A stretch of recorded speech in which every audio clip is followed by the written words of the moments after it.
बाकी काही लागत नाही.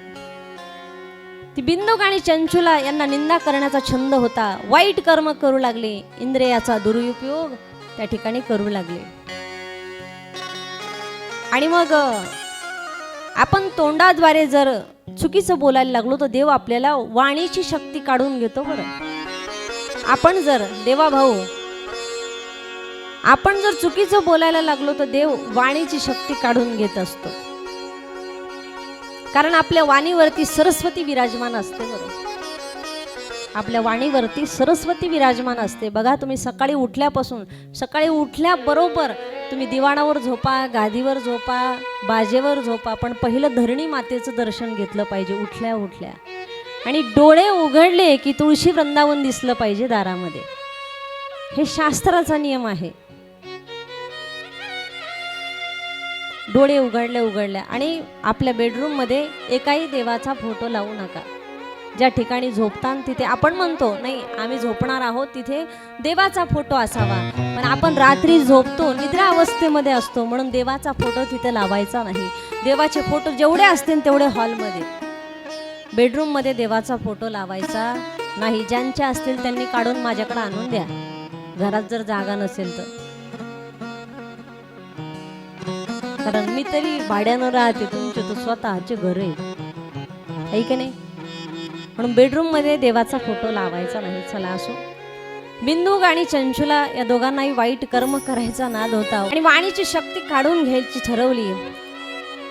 नाथ महाराज म्हणतात की माणसाने जर समजा सतत वाईट एखाद्या विषयी जर बोललं तर पुढचा जन्म काय होतं, मग पुढच्या जन्मामध्ये मुका झालो वाचा गेली. नाथ महाराज म्हणतात मुका झालो वाचा गेली. आता काही खरं नाही माझं. काकड्यामध्ये महाराजांनी वर्णन केलेलं आहे की बाबा काही लोक म्हणतात अहो काही लोक मुके आहेत, काही लोक बहिरे आहेत. का बरं? मागच्या जन्माचं कर्म भोगावं लागलं आहे. भोग प्रत्येकाला भोगावे लागतात. नाथ महाराज म्हणतात भोग कोणाला चुकत नाही, भोग प्रत्येकाला भोगायचा आहे. होतो पंडित महाज्ञानी दश ग्रंथ सही षडी शास्त्र पुराणे. नाथ बाबा म्हणतात की बाबा सगळं केलंय आम्ही, पण आम्ही मुके झालोत. का? की या जन्मामध्ये आपण नको त्या संताची अवहेलना केली, नको त्या संताची निंदा केली, नको त्या गुरुची अवहेलना केली, म्हणून त्या ठिकाणी हे भोगायचं. साधू संतांची निंदा केली, हर भक्ताची स्तुती नाही केली, देवाच्या प्रभू झाली.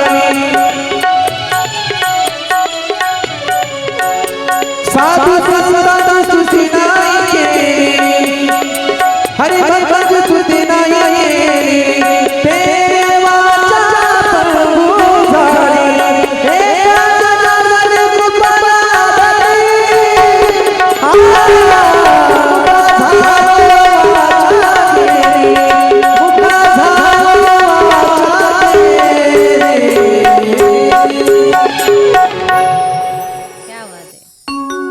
असं वाटतं हा काकडा ऐकतच बसावं. मुका झालो वाचा गेली. साधू संताची निंदा केली. साधू संताची कधी निंदा करायची नाही. तुम्ही म्हणता साधू संत कोणते? वरी भगवा झाला अंतरी वश केला, असे नाही. साधू संत म्हणजे भगवे कपडे घातले म्हणजे साधू संत असतात का? नाही. जे गुणीजन मंडळी आहेत ते संत या पदाला प्राप्त होत चाललेले आहेत, त्याला संतच म्हणतात. बरं, त्याला दुसरं तिसरं म्हणत नाहीत, त्याला संतच म्हणतात. तुमच्या भाषेमध्ये तुम्ही यांना कलाकार समजतात, तुमच्या भाषेमध्ये तुम्ही यांना कलाकार समजतात, पण आमचे गुरुवर्य सांगतात हे कलाकार नाहीत, तर या संत या पदाला प्राप्त होण्यासाठी निघालेले व्यक्ती एका पायरीवर चढण्यासाठी निघाले आहेत. म्हणून या संताची कधी अवहेलना करायची नाही. एखादं भजन जर तुम्हाला नाही आवडलं तर तुम्ही असं नाही म्हणायचं काय भजन म्हणलं, आवडलंच नाही. ते भजनाचा रियाज करण्यासाठी बेंबीच्या देट्यापासून गावं लागतं. बरं, वाजवण्यासाठी बोट फुटतात, रक्ताच्या धारा लागतात. सोपं नाही संत हे पद प्राप्त होण्यासाठी. काय सांगू आता संताचे उपकरण मज निरंतर जागविते. जागवण्याचं काम हे संत करत असतात. वेळोवेळी आपल्याला जाग करतात की बाबा आता तरी जाग व्हा, आता तरी जाग व्हा, उठा जागे व्हा रे आता, स्मरण करा पंढरीनाथा. आता तरी जाग व्हा, आता तरी जाग व्हा, एकमेकाची निंदा तुम्ही अवहेलना करू नका. बिंदू ग चंचला मनाला येईल तसं वागतीये, कुणाचं भय चिंता तिच्या मनामध्ये नाही, चुकीचं वागू लागली. तारुण्य अवस्था संपली, शरीर संपलं, वृद्ध अवस्थेला प्राप्त झाली, सौंदर्य संपलं. देवाने ठराविक काळासाठी आपल्याला काही गोष्टी त्या ठिकाणी दिलेल्या असतात. बरं, सौंदर्य हे ठराविक काळासाठी असतं. 25 ते 30 वर्ष माणसाचं सौंदर्य असतं. ठराविक काळासाठी ते सौंदर्याचं स्वरूप असतं. पण सौंदर्याला माणसाने भुलून जाऊ नये, मी या मताची आहे. तुम्ही म्हणता नवरा तर फार देखणा केला, सौंदर्याला भुलून जाऊ नये. माणसाचं मन पवित्र पाहावं. मुलं जावाई जर बघायचा असेल तर मन इतका मनाने प्रसन्न बघा. तो काळा असला, नकटा असला तरी चालेल, पण तो मनाने प्रसन्न असला पाहिजे. बघायचा तर असा बघा.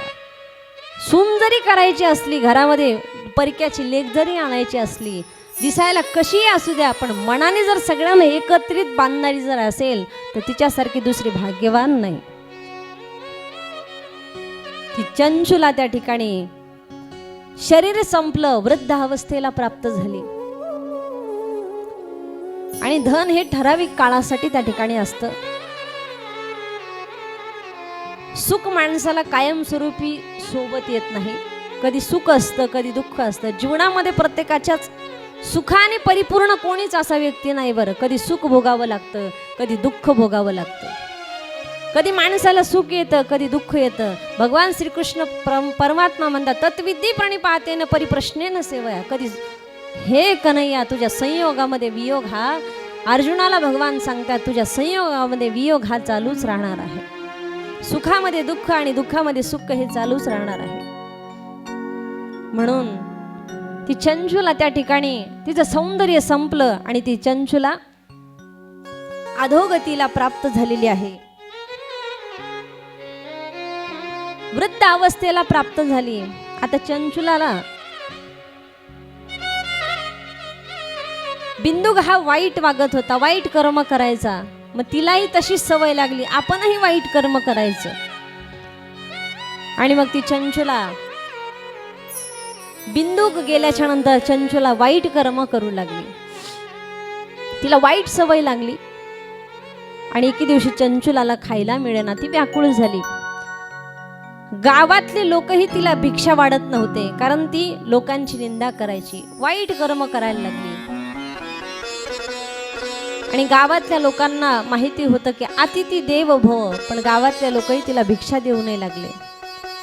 आणि वाईट प्रवृत्तीला ती पोहोचली. चंचुला गाव सोडून दुसऱ्या गावामध्ये निघून गेली. भुकेनं ती व्याकुळ झालेली होती चंचुला. आणि तिने ठरवलं की गावामधले लोक आपल्याला भिक्षा वाढत नाहीत, आता काय एकच काम करावं लागेल, हे गाव सोडून आपल्याला बाहेर जावं लागेल. आणि गावाच्या बाहेर गेली ती चंचुला. आणि तिने मनामध्ये विचार केला, कुठेतरी आपल्याला काहीतरी खायला मिळतंय का. आणि ती चंचुला शोधार्थ निघाली. पूजेचं ताट घेऊन काही बायका महादेवाच्या पूजेसाठी निघालेल्या होत्या. स्त्रियाच्या हातात ती थाळी तिने पाहिली आणि तिच्या मनामध्ये आलं की आपल्याला काहीतरी खायला मिळणार आहे. ती बायकांना म्हणायला लागली, मला काहीतरी या पूजेच्या ताटामधलं खायला द्या, मी चिंतातूर झालेली आहे, थोडा प्रसाद आम्हाला द्या. त्या बायकांनी सांगितलं, अगं इथे शिव महापुराण कथा चालू आहे आणि तिथे जाऊन शिवकथा झाल्याच्या नंतर तिथे महाप्रसादाची पंगत होणार आहे, तिथे जाऊन तो प्रसाद ग्रहण कर. म्हणजे तुम्ही कुठे निघालात? म्हणे आम्ही शिवकथा ऐकायला शिव मंदिरामध्ये निघालो आहोत. आणि कर्माचे भोग हे देवालाही चुकले नाहीत, कर्माचे भोग हे मनुष्यालाही चुकणार नाहीत. ती चंचुला त्या ठिकाणी जीवनामध्ये जे कर्म केलं आहे त्या कर्माचं फळ माणसाला मिळणार आहे. जसे ज्याने कर्म केलं तसं त्याला फळ मिळाल्याशिवाय राहणार नाही. जैसे ज्याचे कर्म तैसे फळ देतो रे ईश्वर. कसंही कर्म करा, चांगलं करा का वाईट करा, म्हणून चांगलं कर्म करायला शिका. वाईट कर्म जर केलं तर कर्माचे फळ माणसाला भोगावे लागतात. म्हणून वाईट कर्म कधी करू नका, चांगलं कर्म माणसाने केलं पाहिजे. जी चंचुला म्हणायला लागली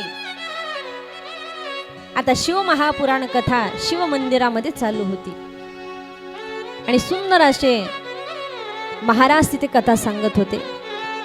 कारण चंचुला मनामध्ये विचार करतीये, हा भोग मला भोगावा लागणार, भोगतो न घडे संचिता वाचोनी. हे मागच्या जन्माचं संचित आहे आणि मला हा भोग मात्र भोगावाच लागणार आहे. करावे ते मणी समाधान, मनोमणी मनाला समाधान त्या ठिकाणी ठेवायचं आहे. आगा कर्मी जे उरावे ते सुख दुःख मी फळावे. प्रारब्ध संचित, क्रियामान संचित, याचे संचिताचे प्रकार सांगितले आहे. प्रारब्ध कर्म काय आहे, संचित कर्म काय आहे. नामस्मरण करा. लाखो वर्षाचं कर्म संचित कर्म म्हणजे कोणतं? संचित कर्म कशाला म्हणावं तर गिरणीमधलं जे धान्य असतं त्याला संचित कर्म म्हणावं. प्रारब्ध कर्म कशाला म्हणावं? डब्यामध्ये काढून ठेवलेल्या दळणासाठी. डब्यामध्ये दळण काढून ठेवले ते प्रारब्ध कर्म आहे. आणि क्रियामान कर्म कोणतं? गिरणीमध्ये भरलेलं जे पीठ आहे त्याला क्रियामान कर्म म्हणतात. येतंय लक्षात का? डोक्याच्या वरतून जाते. गिरणीमधलं जे धान्य आहे प्रारब्ध कर्म डब्यामध्ये काढून ठेवलेले दळणासाठी, आणि क्रियामान गिरणीमध्ये भरलेलं जे दळून तयार झालेलं पीठ आहे त्याला क्रियामान कर्म म्हणतात. संचित कर्म म्हणजे बँकेतलं FD. येतंय आता लक्षात येईल. संचित कर्म म्हणजे बँकेतलं FD. क्रियामान कर्म कपाटात ठेवलेले पैसे. प्रारब्ध कर्म कपाटातले चोरून नेलेले पैसे. येतंय लक्षात?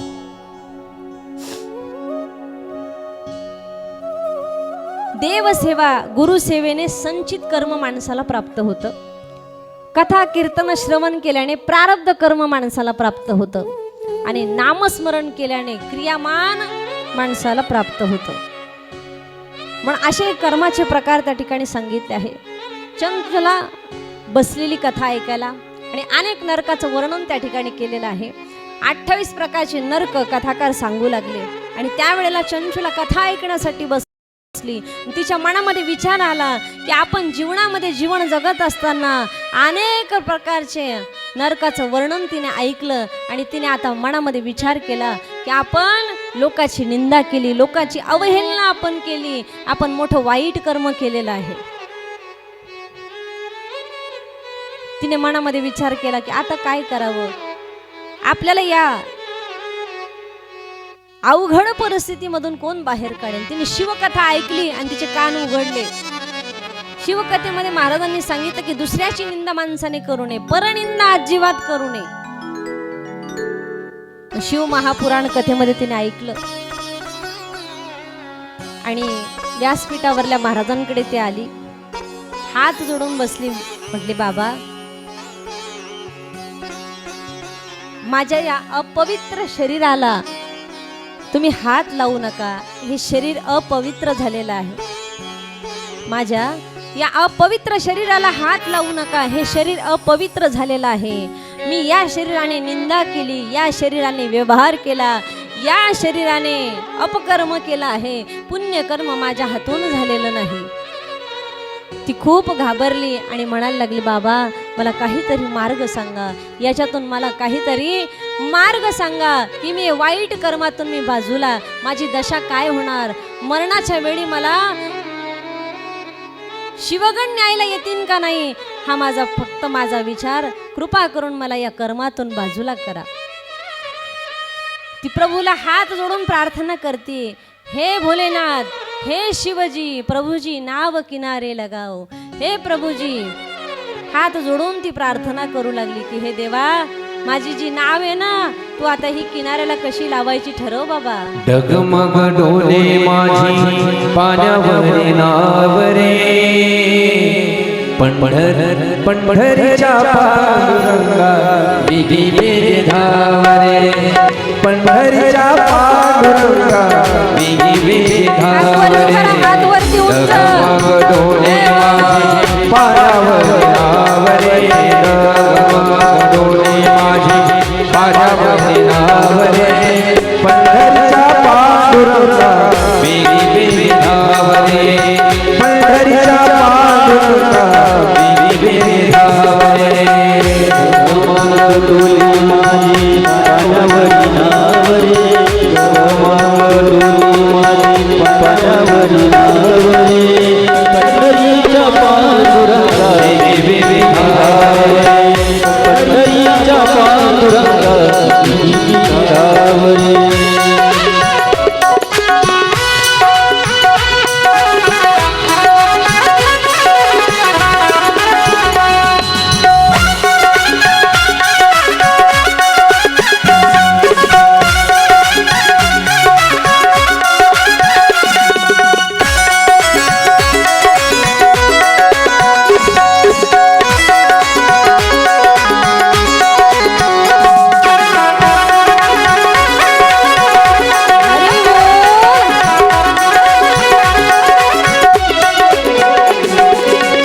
तुला पाहण्यास देवा जीव हा भुकेला, धीर नाही वाटे देवा माझ्या मनाला, धीर नाही वाटे देवा माझ्या मनाला.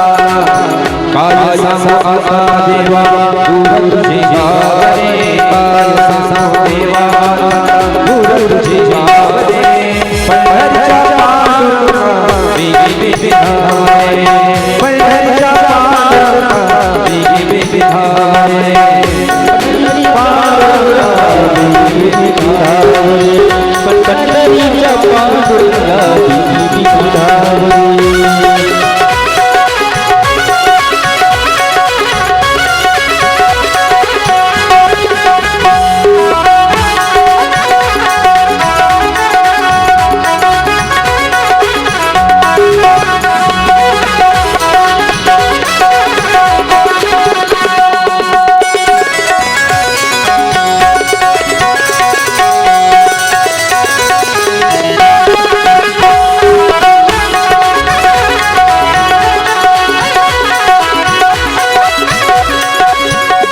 चरणाची वाहे भीमाच्या चरणाला, धीर नाही वाटे देवा माझ्या मनाला. तुझ्या चरणाची वाहे भीमाच्या चरणाला, नाही देवा पावलो झालो बाबा. आता तरी देवा मला एक वेळा पावे, आता तरी देवा मला एक वेळा पावे. पंढरीच्या पांडुरंगा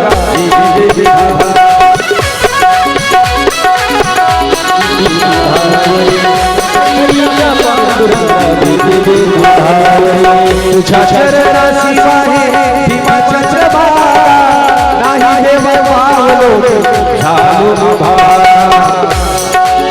आता तरी देवा मला एक वेळा पावे, आता तरी देवा मला एक वेळा पावे. पंढरीच्या पांडुरंगा वेगी वेगी धावरे, पंढरीच्या पांडुरंगा वेगी वेगी धावरे, पंढरीच्या पांडुरंगा वेगी वेगी धावरे.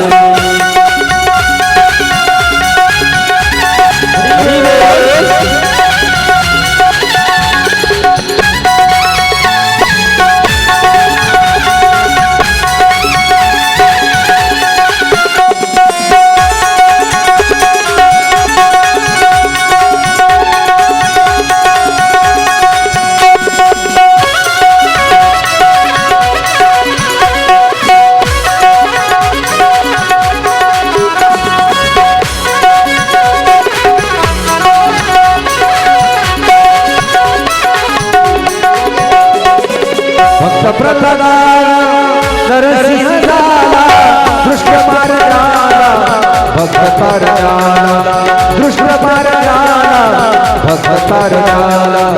भक्त उद्धरसी देवा जग तुझे धावरे, भक्त उद्धरसी देवा जग तुझे धावरे.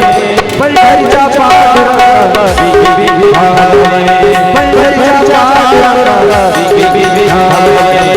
जगमगोरे माझे भावनावे, जगमगोरे माझे भावनावे. पंढरीच्या पांडुरंगा, पंढरीच्या पांडुरंगा वेगी वेगी धावरे, पंढरीच्या पांडुरंगा वेगी वेगी धावरे, पंढरीच्या पांडुरंगा वेगी वेगी धावरे, पंढरीच्या पांडुरंगा वेगी वेगी धावरे, या पांडुरंगा वेगी वेगी धावरे.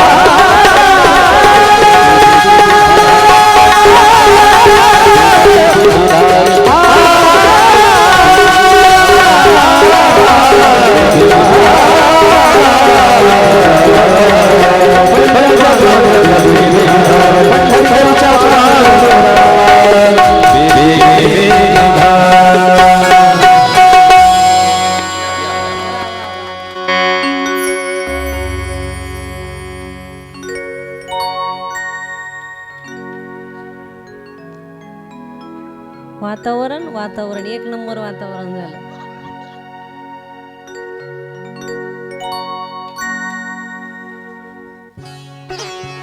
आता कथेला वहिनी बसली, गायला मोठे भाया आहेत. तुमच्या भाषेत बायाच म्हणतात का?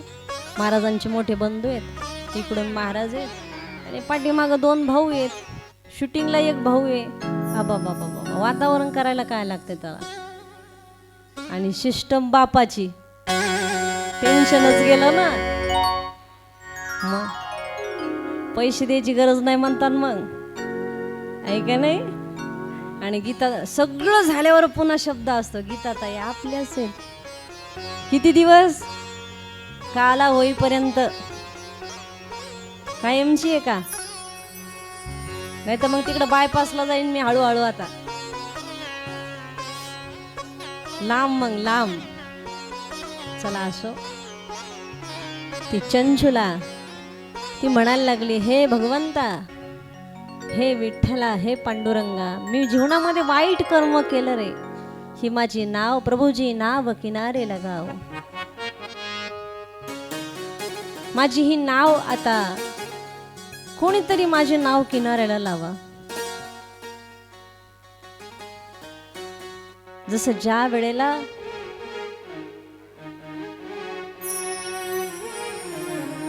चला तो प्रसंग उद्या मांडू आपण. कथा ऐकली, पुण्य वाढलं तिला. आणि ती चंचुला होती, तिने कथा श्रवण केल्यामुळे तिला एके दिवशी खूप ताप आली आणि त्या निमित्ताने देवाचे देवदूत तिला नेण्यासाठी आले. कथा श्रवण केल्यामुळे देवदूत न्यायला आले. आणि तीच जी चंचुला होती स्वर्गामध्ये गेली आणि गेल्याच्या नंतर पार्वतीच्या सखीची जागा तिला मिळाली शिवकथा ऐकल्यामुळं. लक्ष आहे का मागच्या याचं, अर्ध्याचं, चव्हाण मावशीच्या मागच्या. लक्ष इकडे द्या ना थोडस. जी चंचुला होती दुसऱ्याची परनिंदा करायची, पण तिने शिवकथा ऐकल्यामुळे ती पार्वतीची सखी झाली. सखी, मैत्रिणीची जागा तिला मिळाली. शिवलोकी गेली, अखंड शिवाचं भजन ती करू लागली, ऐकू लागली. आणि शुक सनकादिक नारद तुंबर त्या ठिकाणी भक्तीची पराकाष्ठा सांगितली. हे सगळं नारदजींना माहिती होतं, पण शिवनाम घेणाऱ्या तुंबरूला त्या ठिकाणी बोलवल्या गेलं. म्हटले जा. आणि तिने विचारलं पार्वती आईला की हे पार्वती आई, माझा जो पती आहे बिंदुक, स्वर्गामध्ये गेल्याच्या नंतर तिने पुन्हा विचारलं, माझा जो पती आहे बिंदुक, त्याला जागा कुठे मिळाली आहे, कृपा करून सांगा. त्यावेळेला नारदजींना हे सगळं माहिती होतं आणि तुंबरूला त्या ठिकाणी बोलवलं. म्हटले जा, हिचा जो पती आहे तो ब्रह्मराक्षस झालेला आहे आणि त्याला घेऊन या. ब्रह्मराक्षसाला झाडाला बांधलं, त्याला शिवकथा सांगितली आणि राक्षस योनीतून त्याची मुक्तता केली. आणि शिवकथेचा प्रभाव पापी स्त्रियांचा देखील उद्धार करणारी ही कथा आहे. पापी स्त्री पुण्यवान झाली शिवकथेमुळे आणि शिवकथेमुळे तिचं पूर्ण पाप त्या ठिकाणी धुवून गेलं. शिव महापुराणाची कथा फार श्रेष्ठ आहे. आणि देवराज गेल्यानंतर त्याला शिवगण बनवलं आणि चंचुला होती ती माता पार्वती आईची सखी झाली आणि चंचुलाची सेवा केली. ती चंचुला त्या ठिकाणी झाडलोट करू लागली आणि तिथलाच प्रसाद खायला लागली. शिवनामाने तिचा उच्चार केला आणि कोणाची निंदा त्या ठिकाणी माणसाने परनिंदा त्या ठिकाणी करू नये. बिंदुक आणि चंचुलाचं चरित्र आम्हाला शिकवतं की जीवनामध्ये परनिंदा केली, चंचुला आणि बिंदुकने परनिंदा केल्याच्या नंतरही त्यांना शिवकथा ऐकल्यामुळे पार्वती आईची सखी झाली. पण आपण तसं वागायचं का, परनिंदा करायची का? परनिंदा कधी करू नये. कथेमधून काहीतरी शिकलं पाहिजे, बोध हा मनाला लागला गेला पाहिजे. म्हणून बिंदुक आणि चंचुलाचं चरित्र आम्हाला शिकवतं कधी लोकांची निंदा करू नये, कधी कोणाच्या घरी वाद लावून देऊ नये. नारदांना आग लावताही येते आणि विझवताही येते. आपल्याला फक्त बोला आपल्याला फक्त म्हणून भगवान शुकाचार्य त्या ठिकाणी सांगायला लागले की बाबा मला वाटतं आता 4 वाजलेले आहेत. आणि त्यांनी सांगितलं की आता आपल्याला भगवंताच्या विवाह सोहळ्याची कथा ऐकायची आहे. भगवान शिवाचा विवाह कसा